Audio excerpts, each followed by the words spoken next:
This last section is going to apply to most of you, but maybe not to all of you.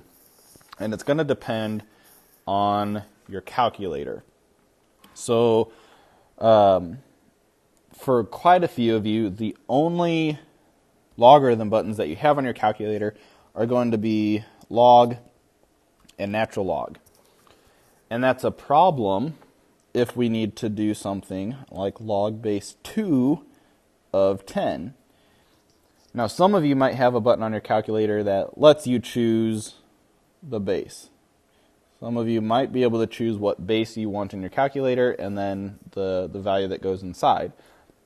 If you have that button, if you have that button that lets you choose the base, you won't need to worry too much about the change of base formula. Okay? But if you have a calculator where all you can rely on is log and natural log, the change of base formula will let us change the base of our log.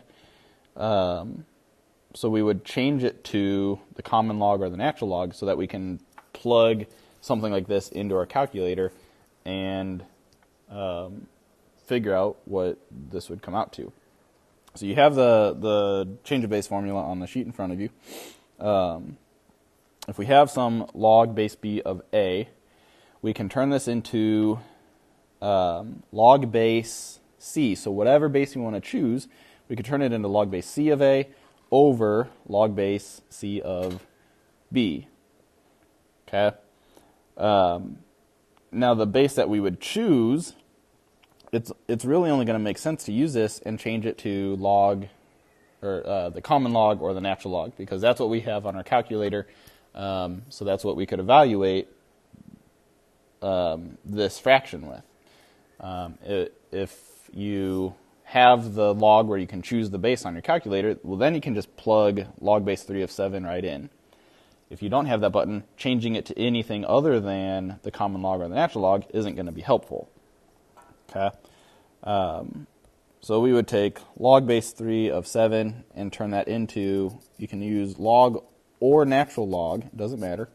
But the way I remember this is the bigger number goes on top. So log of 7 over log of 3, right? Or since this is up here, this is down here, the 7 goes up, the 3 goes down.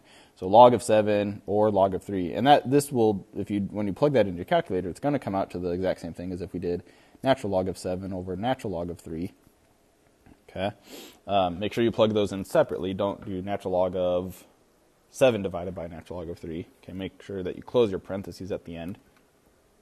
And when you do natural log of 7 divided by natural log of 3, that comes out to 1.77. And you could ask yourself if that makes sense, because remember, that's the power that we would have to raise 3 to get 7. So 3 squared is 9, right? So 3 to the second is a little bit more than 7. 3 to the first is only 3, so it has to be somewhere between 1 and 2. So 1.77 makes sense. All right. Log base 2 of 100. So again, we can change this either to log of 100 over log of 2, or if you like the natural log more, it really doesn't matter.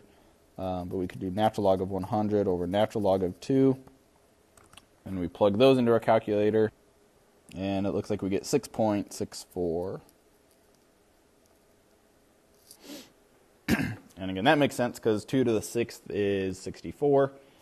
2 to the 7th is going to be 128, so it's got to be somewhere between 6 and 7. So that seems to make sense. Okay. So again, change of base formula really only applies to you if your calculator does not let you choose the base. So if all you have on your calculator is log and natural log, you're going to need to know this for the test. Okay, you're going to have that change of base formula memorized. It's not too terrible to memorize. Just remember that the one on top goes up, your base, the smaller one goes on the bottom.